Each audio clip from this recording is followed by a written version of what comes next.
Howdy, my friends.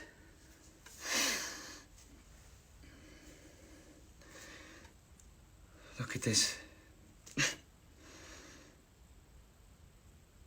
Get the numbers up. 12,000 of you already. Welcome, welcome, welcome, welcome, welcome.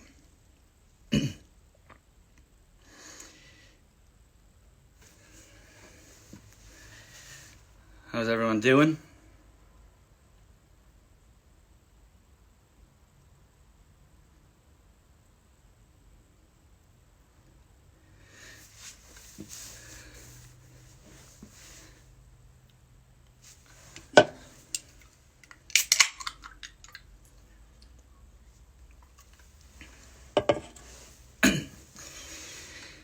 Hello, everyone. Welcome to the usual. I know it's a bit different today. So today, I kind of want to I don't know how long I'm going to keep this going for, but I would like to chat to some stars, maybe some people I know. Some famous faces in the sporting world, or actors, or singers, or whoever that you may know. And I thought there's no better place to start than at home. And basically, as some of you probably know, I am, all of you know, I'm a huge golf fan. And a few years ago, I started a golf management company with my music management, people who run my music management. And we started a business together called Modest Golf. Basically, we said we wanted to do sports management, but really all we wanted to do at the time was golf, because we all love golf, and being around the tour, the European Tour and the PGA Tour, and having friends who play golf. Hello, Katie Hall of Modest Golf. I see you. I know Marky Mac is here too, and probably Danny too. These are the people who run Modest Golf with me on a daily basis. And yeah, just really wanted to get into golf. I've spent a lot of time around golf, having friends who play it professionally, and obviously I've got a major interest in it, and I felt like I could help, younger golfers, or just, with the reach of my name, get people into golf. I wanted to take a lot of players who were turning from amateur into pro golfers, and help them out with that transition from amateur to pro. And which is quite hard. It's an expensive sport to play if you're wanting to turn pro, getting around the world, etc., etc., etc. I've been lucky enough to get hold of some of the greatest young European talent, and also some great South African talent and players from all over the world, and built up the company over the last 3 years. And some of you who watch me on a regular basis will know that I have big interest in this, and it's kind of like my side project. And when I'm not doing that, obviously do the music, but when I'm not doing the music, I take over my role at Modest Golf, and it's a whole different thing. Anyway, one thing I did want to do, to make the company bigger, and also just as an interest of my own, having a player of a certain caliber within your stable, if you like, is what every company wants. And I was lucky enough to bump into one along the way. I know quite a few, but to have a sit down and have a chat with someone, and thankfully was able to get my hands on one, and one that I've gotten to know very well since we signed Modest Golf last June. And his name is Tyrrell Hatton. Tyrrell sits currently inside the top 25 golfers in the world. I'm going to have a look for him here, and then we can have a chat. I've got some questions for him that I've written up. I've come prepared. This is obviously my first presenting job, so this could really go tits up, but hopefully not. Tyrrell, here we go. I'm adding you in, bud. Waiting for Tyrrell Hatton. I'm kind of nervous. I'm sweating. This is my first hosting job. Oh, look who it is. Look, he's shaved the head. My hair's so short. It looks even worse on camera. What have you done? Oh dear me! Look, seriously receding. It's horrible, but Geezer, would it's you got stop embraced talking it. about that? Don't be worrying about that stuff. You're a very successful golfer. That's the least of your worries. Ladies and gentlemen, this is Tyrrell Hatton. For those of you who don't know, I'm sure there's a lot of, because we broadcasted it, I'm sure there's a lot of golf fans on here, but I'm sure there's a lot of people on here that don't know anything about golf, and we're going to teach them a bit now, and you're going to tell us a bit too. Tyrrell is multiple-time European Tour winner, Ryder Cup star of the famous Ryder Cup team, and also has recently... Make me blush. Huh? You make me blush. It's hard to do, so I'm happy. And Tyrrell is also has recently had his first win on the PGA Tour, the Tour of America, the big dog at Arnie's place in Bay Hill, the Arnold Palmer Invitational. Not just your average PGA Tour win either. So yeah, that's a special one. It was a pretty special one. But anyway, before we get to that, because we've got loads of time to talk about that stuff, where are you? What are you doing? Well, I know where you are, but tell the people. Yeah, so we are currently in Orlando. Mm-hmm. So we've rented a house out here at Lake Nona. So whilst we're meant to be playing PGA Tour events, it's kind of good for us to have a base that we can kind of come back to. Obviously, home is the UK, but yeah, so we're just quarantine life out here. Emily. Hello. Look at her. She is destroying those chicken wings. Have you been able to hit balls, or is it quiet, or what are you doing? No, it's kind of been difficult for that, purely from I'd say like a motivational point of view. You know, we don't know when our next tournament's going to be with everything that's going on, sadly. So I have been out there occasionally, probably 2 or 3 times a week, but that's kind of been with Emily. She's learning how to play. She's striping it too, by the way. Yeah, do you know what? Her swing's looking good, considering that she hadn't sort of hit balls probably for 2 years, and prior to that it wasn't very often anyway. So she's had a couple of lessons with my dad via FaceTime. Good. And yeah, so he's helping her out now. I love the way he's doing the lessons through FaceTime. I can't. And you're I the one can't do it. I'm horrible. I'm so impatient. I'm like, you kind of she'll hit a really good one. I'm like, all right, she got that. So then I'll try and give her something else. And by the end of it, I've said like 10 different things, and I've completely messed her up. And then the rest of the session is a horror show. So you give me a couple of lessons too, and I think I've gotten worse. Yeah. Just don't listen to me. That's probably the best piece of advice I could give someone. When do you obviously the Open got cancelled, which is I mean, it's sad. It's very sad. It is. Yeah. I'm sure you were looking forward to that. But at least we still have the Masters.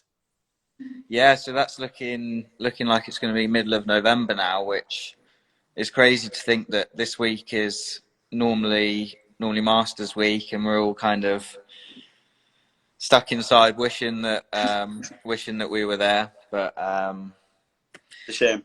It's what it is. Yeah. I mean, in coming off the back of your win at Arnold Palmer, it would have been a nice time to probably head to Augusta in a tricky course like that, because you played Bay Hill pretty well.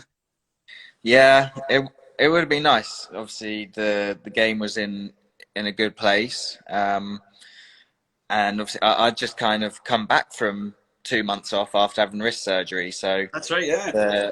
To hit the ground running and get a win so soon after coming back from that was. Obviously, it certainly exceeded all my expectations. Yeah, and now it looks like obviously we're going to have at least a couple of months off again, but that's not really within our control. Yeah, same. I'm kind of in the same boat, my end of things too. But it was amazing. It's just because I remember like when you signed up at Modest Golf last summer, we played a lot of golf. We played quite a few rounds of golf since. And I would hear you every now and then. You go, oh Jesus, the wrist! Like it would catch on you. So it just shows you you know, how much it held you back having a bad wrist for you know, that period. Yeah, it was funny because I actually injured it at the Masters back in, it was 2017. Oh Christ! Yeah, from falling over. So Well, it, I it know was I know someone that's fallen over at Augusta too. yeah, you had it par three tournament as well, wasn't it? It was this day 4 years ago, but we won't talk about that. Moving on, Tyrrell. I'm interviewing you. What should I say? Oh, that was an absolute beauty. um, I mean, yeah, it just shows you, like, you know, if you come back, if something's holding you back like that, but you know you've got the game in there somewhere to come back and win. And I mean, it's not like it was the easiest of final rounds of all time, was it? It was playing like a US Open.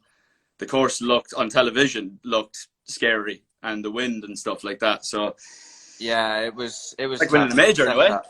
Yeah, I guess so. Obviously yet to experience that, but We get there. I think, you know, Friday evening, if you had told me I was going to shoot 3 over for the weekend and I was going to be holding the trophy on Sunday, you kind of wouldn't believe it. So it shows how difficult the setup was. Yeah. And it's just kind of a case of holding on, and there was just a blow up waiting to happen at any point on that back nine, and I guess I tried my best to blow up a little bit on 11, which was Oh, yeah. but yeah, luckily held on and got the first win. All right, well, that's out of the way. First Englishman in a bit to get it done as well, which is nice. So, like, I know we've obviously been talking about it, but, you know, you're getting like into your training and stuff like that. Have you found it? I noticed a lot recently. You've been like posting videos and stuff, and even with the things in the pool and all sorts. Have you like throughout this sort of period, has it been like is it good for your head as well as your body? Yeah, so I started with a team, James, Laura, and Kevin from kind of back home, around was it middle of January, I think. Just not necessarily from a golf perspective, but just to, I guess, feel better about myself, and just feel better. So we've worked really hard on that, and you know, the short spell that we had on the golf course back in tournaments, it kind of showed that it definitely helped me. Yeah. And since everything's kind of been on lockdown now, we're training through FaceTime. We've bought a few little floor mats from Costco, and we've got a few kettlebells and Swiss balls, so we're kind of making do with that, but trying not to kind of lose any ground in that sense. Yeah, no, same. I've been kind of like doing my own little drills here because you can't really go anywhere. I see you've been posting your daily workouts. You want to see? There's the goods. Guns out, guns out. No, but I found it like like, if I say to myself, right, I'm going to get up tomorrow, I'm going to make breakfast, then I'm going to work out for an hour, and then it's straight away once you work out, I find like you feel straight away, you feel you've got like a purpose, and you've got kicked off your day the right way, and it's easier to get a bit of structure going as well, I guess. It's easy in times like this for the days to kind of fade away without doing. I know there's not too much to do, but if you can try and figure out a few things to keep yourself busy throughout the day, it's gonna be better. And have you been doing any putting in the house, or have you got any like drills with swing drills or anything like that you can do? Obviously, I can see the old pings in the background in the bag. Yeah. They're, like I said, we've been out sort of 3 times a week because here at Lake Nona, the golf course and practice facilities are still open. Yeah. Which is why we're kind of able to go outside and use that. But you're lucky ones. Yeah, so we're fortunate in that sense. We've got some airflow balls, so Emily's been Emily's been practicing with them as well. So we've been knocking them around the house a little bit, but yeah, I've just recently got a putting mat, And I tell you what, God help all of my friends when I play golf again, because I'm putting like a champ at the minute. Whether that mat is actually worth it, worth it. I would You say. look like you're good at chipping onto it as well, from what I see. Do like the old chipping. How many takes? Go on. Only, I swear to God, only the two. That's why I posted the first one, so to make it look like I wasn't just like this one. I was delighted with myself, Tyrrell. Oh God, It was good effort. To be fair, you done well. I did all right. It was a nice little swoop in action. You know, just using the lower body as well. We'll get into it later anyway, Tyrrell. I don't want to talk about the swing. It's too complicated. Come here, tell us. How did you start the game? Obviously, your father is your coach and has been probably your whole life. Yeah. Am I right in saying? Pretty much. Danny Wardrop said, "How many shanks?" Yeah, good on. How many shanks? Straight in there. Doesn't miss an opportunity. Never. So my parents played. And my mum stopped playing from when I was about 5 years old, and then my dad had like a normal kind of 9 to 5 job around sort of, but he got made redundant when I was around about 10, I think, and that's kind of when he moved into teaching and custom club fitting. So, and was he then really? Was he an amateur or did he turn pro? Yes. So he the lowest he got down to was 7. Right. So yeah, he couldn't do the PGA route, and to be honest, I don't think he wanted to go that route anyway. With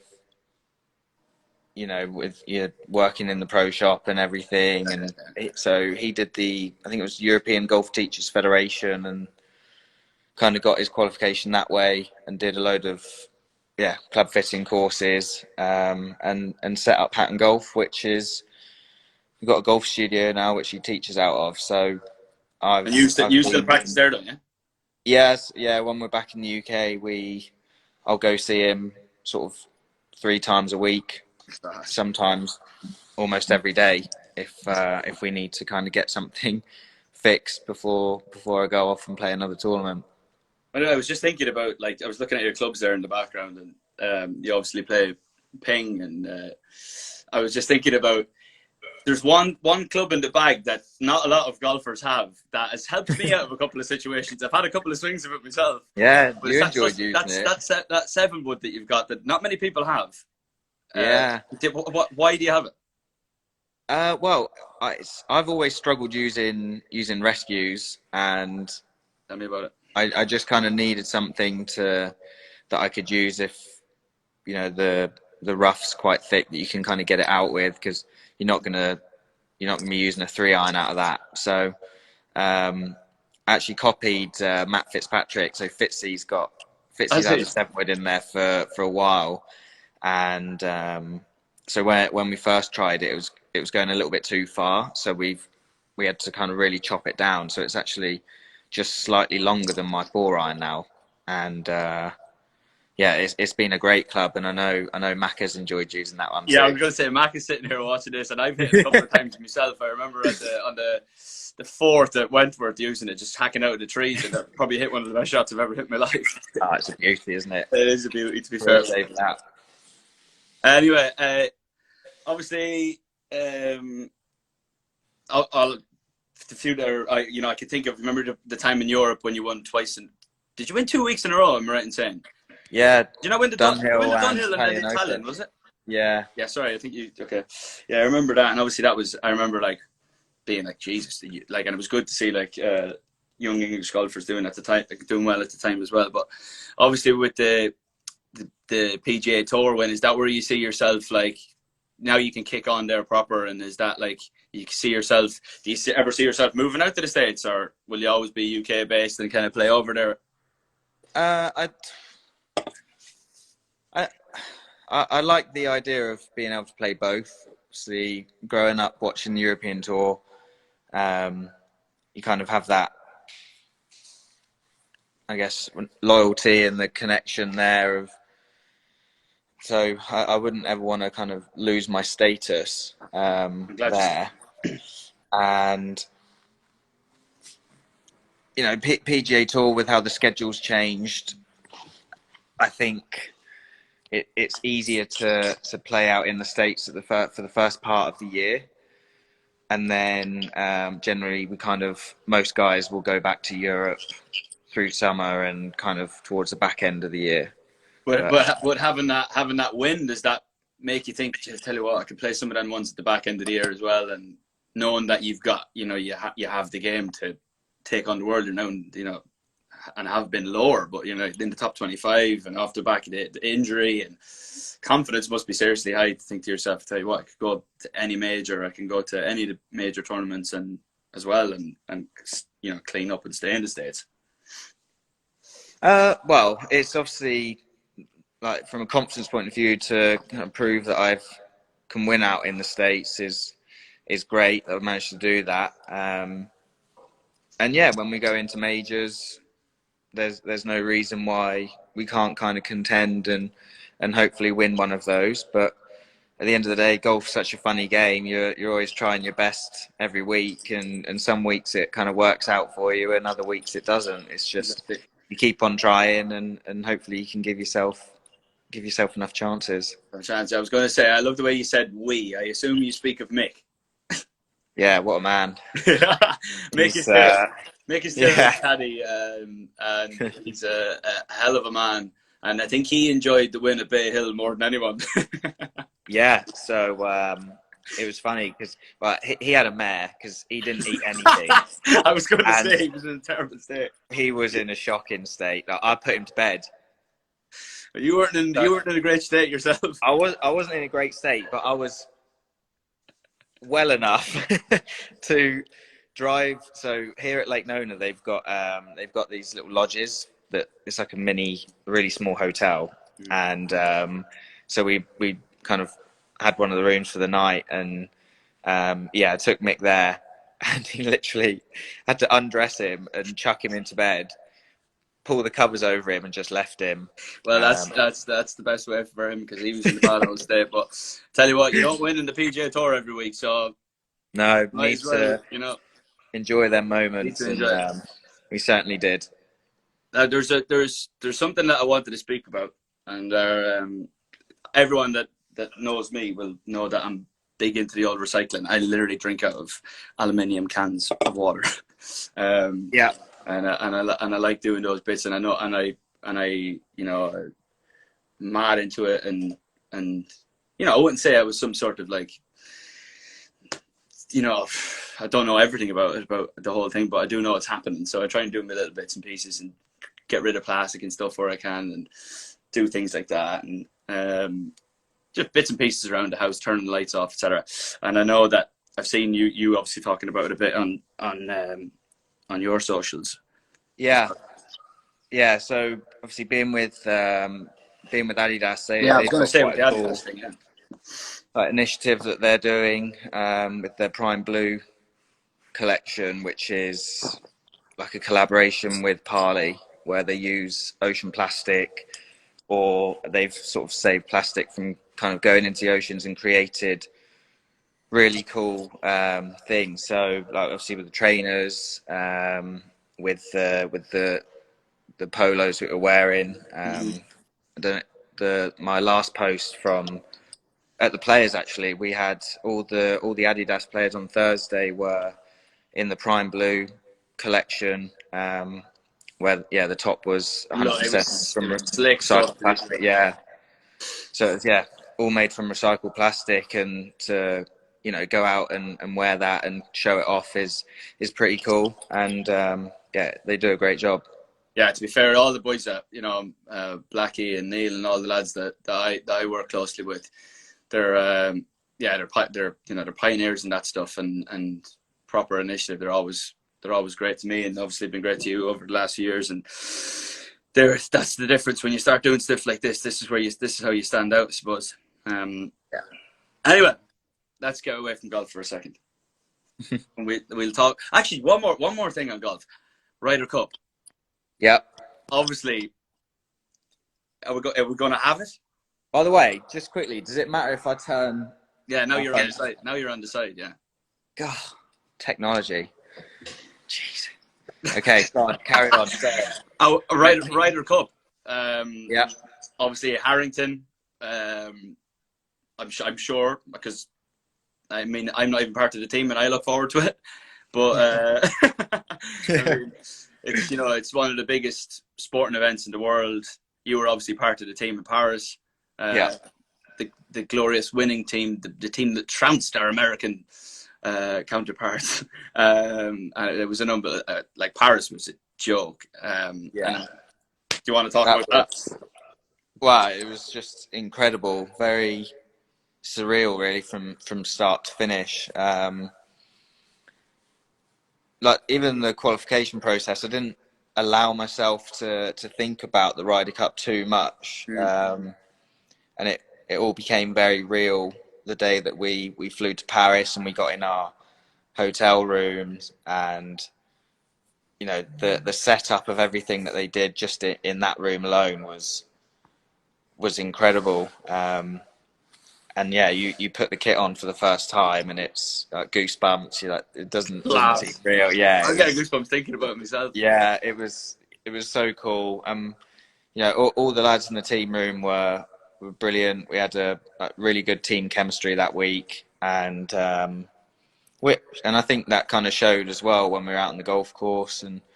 But that first tee, with the grandstand behind. First of all, for those who weren't there, I'd say there was how many, about 8,000 people? I think it was 8,000. Yeah. It was a full on grandstand around the tee. Bear in mind, a golf tee, you literally need to peg a ball up on a small surface area. That's all you need. And for that, they had 8,000 people around, and the Americans were in full voice, and the people from all over Europe, singing everyone's name individually. Known as a tense experience. What was that like? Yeah, I was really nervous. So because I went out Friday morning with Paul Casey in the third match, and my warm up, like I was kind of okay throughout the morning. When I'm nervous, I struggle eating. I just can't do it. So I kind of try my best to force something down me before I went out. And obviously my dad was there, and we had a really good warm up, and like, I just felt comfortable. There's a certain thing in my swing where once I know the feeling of getting it there, I'm generally pretty set, and I was slotting it in that position every time, and so I kind of knew where I was, and that actually helped calm me down. So by the end of the warm up, I was pretty chilled, and then we walked down to the first tee, and then you stood there, and it was like, wow, it was loud as well, really loud. And I was nervous to the point of, like, when I put the ball on the tee, like my hand was shaking. Oh, Christ. And then as you kind of go into your pre-shot routine, the noise just stops. Like you could hear a pin drop, that was kind of strange in itself, because you've just had this really loud, like all the crowd chanting and just this huge atmosphere, and all of a sudden it's just silence. And as soon as I kind of walked into the ball, I was like, this is it.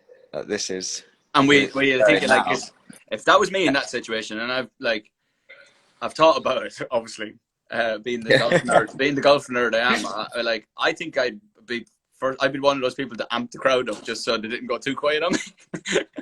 And also, are you thinking, are you thinking a negative thought? Are you thinking a positive thought? Are you thinking like smash it down the middle here? Or are you thinking just don't slice it or hook it or something? Oh no, it was funny. There wasn't really any negative thoughts. It was more of just a determination to hit a really, like, just a great shot straight down the middle of the fairway. And stepping over the ball, I was like, this is it. And to hit one straight down the middle Friday morning, and like the roar that you get when obviously the crowd see it going straight was amazing. And you feel like 10 foot tall kind of walking off the tee, and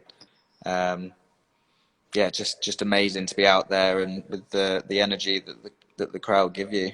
Yeah, I know, it's amazing. At least it's a nice little tasty iron or something, or a rescue off the tee, I think it is, isn't it? There, I was hitting 3-wood Friday morning. Were you in the wind, Yeah. in the cold? Yeah, it wasn't. It was a little bit chilly, but yeah. So we hit 3-wood. Right. Okay.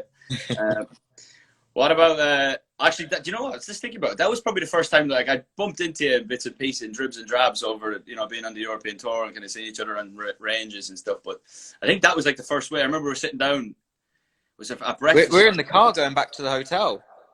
Yeah, well, we chatted briefly we chatted in the team room a little bit, like over the course of the week, and then there was a rush of like people jumping into cars, just like courtesy cars to get back to the hotel, and you were like, "Yeah, come in with us." I was like, "Yeah, come on in." Wow. And then we obviously had a chat and got to know each other a bit, but yeah, it was a great weekend. The after party was don't remember much of it now, to be honest. It was good. It was a good laugh. That was a messy party. That was brutal. What was I going to say? Right, do you know what? I was listening to Talksport today, and they were interviewing. They had a big long interview with Sadio Mane. Obviously, you're a Liverpool fan. What's your feeling on potentially not finishing the season? Yeah, it's a. But it would be a shame if they have to kind of call it. Because I'm sure the guys in the squad would like to finish it properly and be, crowned champions properly. Obviously, are they 25 points clear at the moment? So they've had an unbelievable season. It's been great to follow it, but I don't think it'd be harsh to say it's a anticlimax if it did kind of end that way. Oh God. Does it pain you? It looks like it pains you. Yeah, it does, because I've supported the suffering side of my whole life. Derby, isn't it? Yeah. Can you just explain why you support Derby?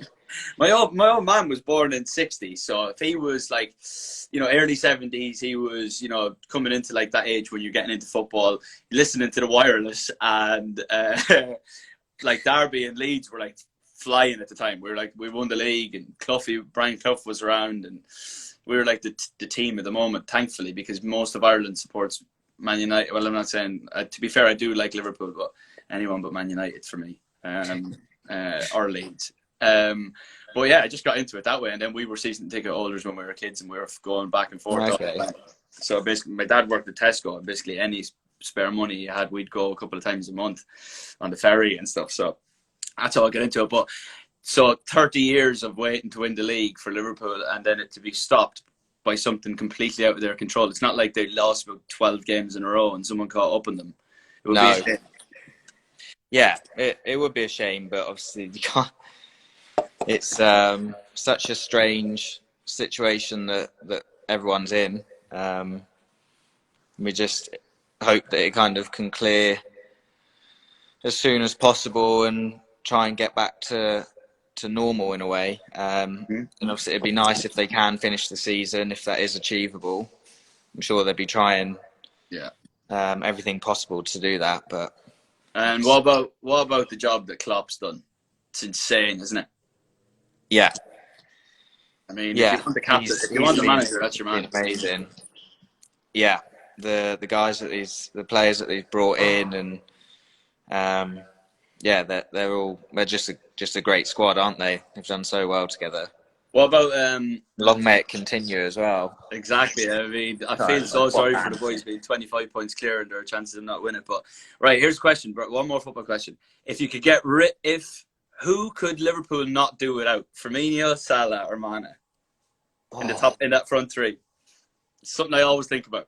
That's a tough question.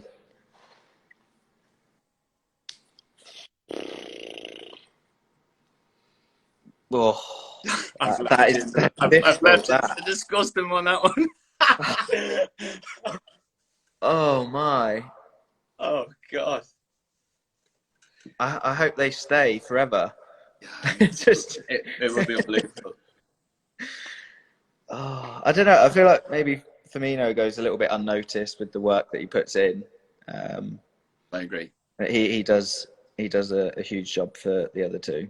He makes it very easy for Salah to come in off the right there, because he just does so. He holds the ball up so well and plays them in. You know, is he a big lad? Because he doesn't like look crazily big, but he's well able to hold off some of them lads. And then just Mane would be the one I don't think they could do without. He's good to have in your team on FIFA. He's rapid, flying down the wing. By the way, everyone, Tyrrell Hatton, the biggest gamer on the planet. He's absolutely in love with it. He's got the chairs, the headphones, all the different stuff. Full noise cancelling headphones. I've been playing Call of Duty quite a bit recently. You are? Been playing Call of Duty quite a bit. Have you? Are you Call of Duty, man? Yeah, I've been. I'm almost embarrassed to say, Emily, she's shaking her head because I've been on it for like 5 hours a day as well. Oh, geez, come on, just roll a few putts in the carpet. Yeah. You know what I mean?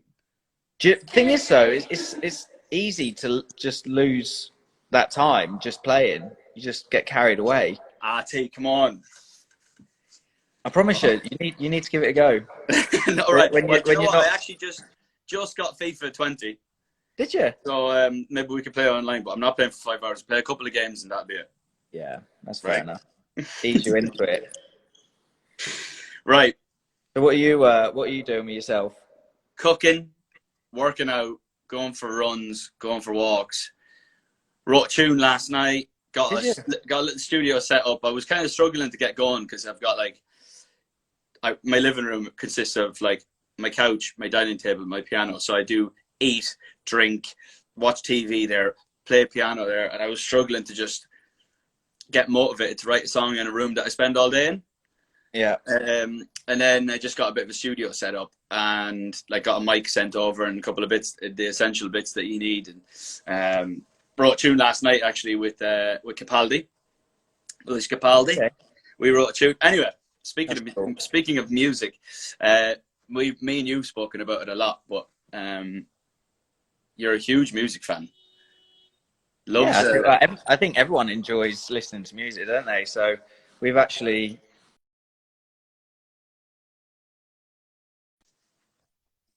What have you got? Have you got a favourite song yet? Say again. Sorry, I lost you a little bit there. Have you got a favourite song yet? On your album? Yeah. Do you know what? It's a tough one between Black and White and San Francisco. Oh, he's properly delved in. Yeah. Gone for. I actually did you text me the other day about San Francisco? Yeah, I did. Yeah. I've listened to it a lot. I was like, I'm going to message it and say, I'm enjoying this song. Yeah. God, Black and White in San Francisco. Black and White would be one of my favourites, 100%. Yeah. You like? I enjoyed the video that you posted when you're in the studio and you're just dancing, going mental to it. Oh, the Heartbreak Weather thing. No, that was Black and White, wasn't it? The studio, the actual studio stuff. Sorry. Yeah. That was good. That was unreal. That was in the Bahamas. Yeah, we went on a writing trip, and it was just unbelievable, like euphoric feeling of writing a song like that. It's just because when the chorus kicks in, it's like, yeah. So, which one's your favourite?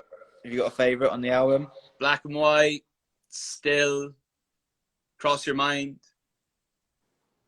Put a Little Love on Me. Hard to just single one out. I can't. Honestly, I struggled to really make even down to 16 songs. I really struggled to get down that far. I was at 20 for a long time, and those songs that didn't make it I'm feeling sorry for them. By the way, there's something that I wanted to speak to you about, and I probably should have said it before when I think of how we did this chronologically. Well, so for those. There's a lot of golf fans, as I said at the very start, listening, and there's also people that don't know much about golf that are watching this. So golfers are generally quite a boring breed. Let's be honest. And well, people on this live stream might think that we're just watching these. but I'm not watching this. And I think Tyrrell, over the years has a bit of a reputation for being a man to speak his mind, do some mad stuff, say some mad stuff when the microphones are around. Personally, because of the way I am, I love it.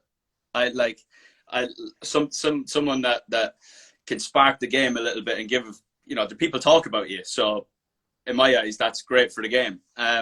Where do you stand on that? And do you feel like it's held you back at points? Do you feel like you've changed? Do you feel like, I don't know, how do you feel about it? Because actually, someone said something, I think it was, I want to say Faraday. It was either Faraday or Nick Doherty, not sure. One of the broadcasters said, Tyrrell Hatton is nice to everyone but himself. And that's true, because you're quite harsh to yourself. Yeah, I guess I've always been that kind of way.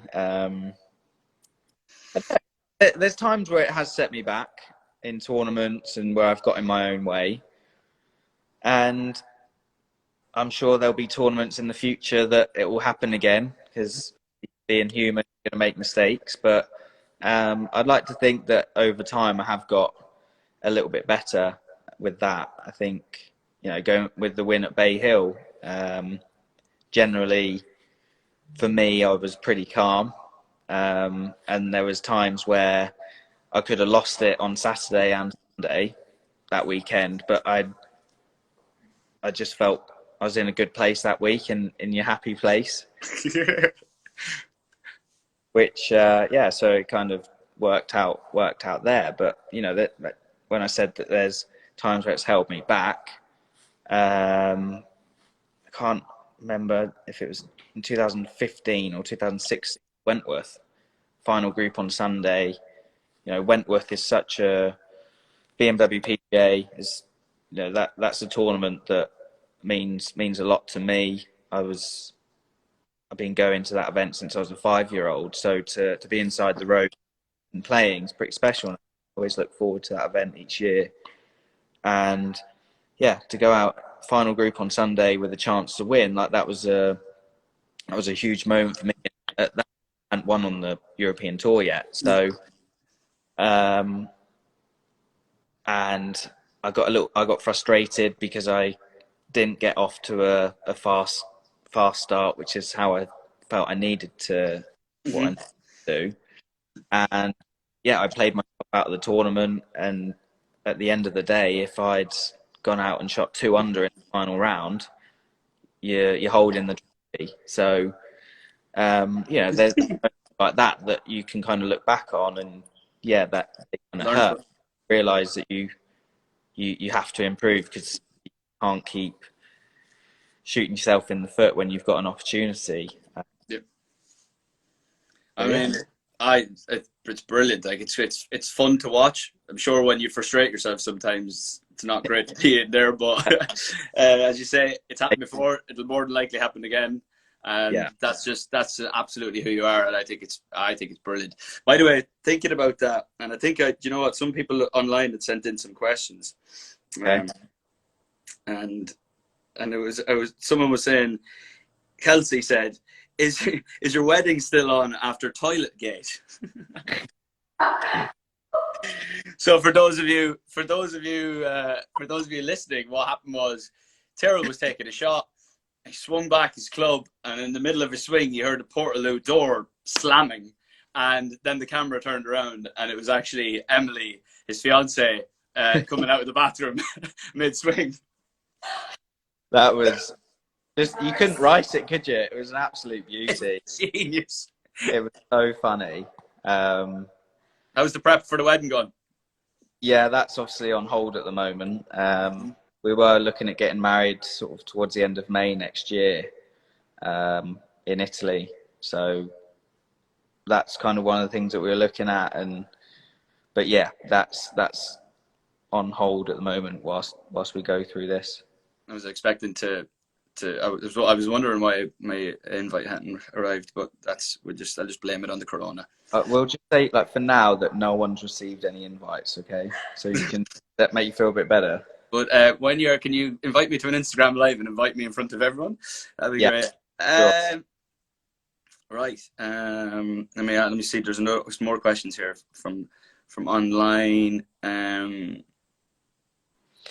Who's your favorite female golfer? Mariana asks. Favorite female golfer?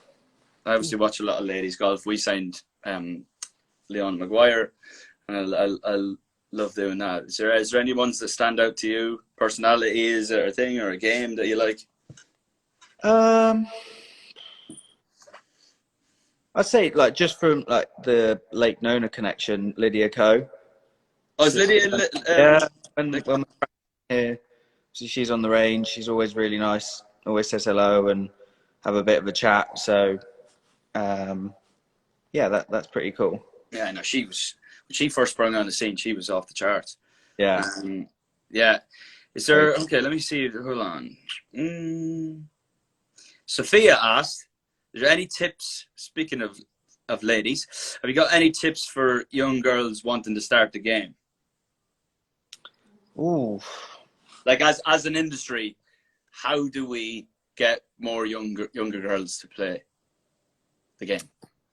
I think over the last few years, like golf has been, and golf clubs as well, have been much better at